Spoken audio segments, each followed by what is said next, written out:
সুন্দর চেহারা লাগে না। আল্লাহ জান্নাতে যেতে অনেক টাকার মালিক হওয়া লাগে না। আল্লাহর জান্নাতে যেতে ক্ষমতার মালিক হওয়া লাগে না। তিনি ক্ষমতাও দেখে না, সাদা কালো দেখে না। না কালি को देखे ना गोरी को देखे, या जिसको चाहिए सुहागन वही है।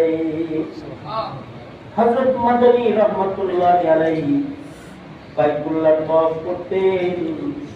সাদা কালো কৃষ্ণ মানুষের চেহারাগুলো দেখে উনি আল্লাহকে বলতেন, আল্লাহ তুমি তো আসলে সাদা দেখো না, কালো দেখো না, কত কৃষ্ণ মানুষের দিন দেখে তার বাইতুল্লাহ তুমি তাকে ডেকে এনেছো তোমার বাইতুল্লাহ, কত অন্ধকে এনেছো তোমার বাইতুল্লাহ, আবার কত সাদা কেউ এনেছো।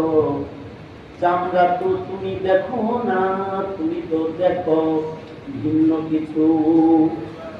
চিন্তা দেখে তুমি জান্নাতের দুরহান বানাও।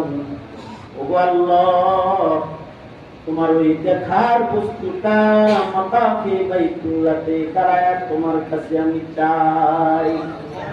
আর এই কবিতা পড়তেন আর কাঁদতেন। না কালি को देखे ना गोरी को देखे,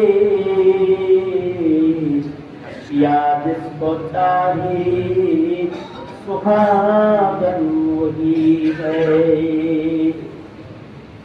আল্লাহ যে দেখবে আমাদেরকে, আল্লাহ আমাদেরকে কোন জিনিসের বরকতে দেখে পছন্দ করে বলবে, ফাদখুলি ফি ইবাদি ওয়াদখুলি জান্নাতি।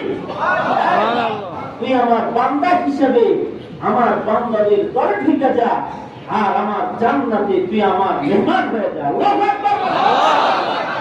কোন জিনিস দেখে আল্লাহ পাক এদিকে তাকিয়ে, আল্লাহ পাক দেখবেন তার কর্ম সুন্দর, আল্লাহ পাক দেখবেন তার আমল নামা সুন্দর, তার আমল নামায় নাপাক নাই, পাপ গুনাহ নাই। গুনাহ করেছিল কিন্তু ইস্তিগফার দিয়া সব ধুয়ে ফেলাইছে। আল্লাহু আকবার। এমন একটা তওবা করেছে যে তার আমল নামার যত সিয়া কালা গুনাহ খাতা ছিল এগুলো ধুয়ে মুছে সব পরিষ্কার হয়ে গেছে। আমল নামাটা পাক সাফ। যার আমল নামায় গুনাহ নাই সে আল্লাহ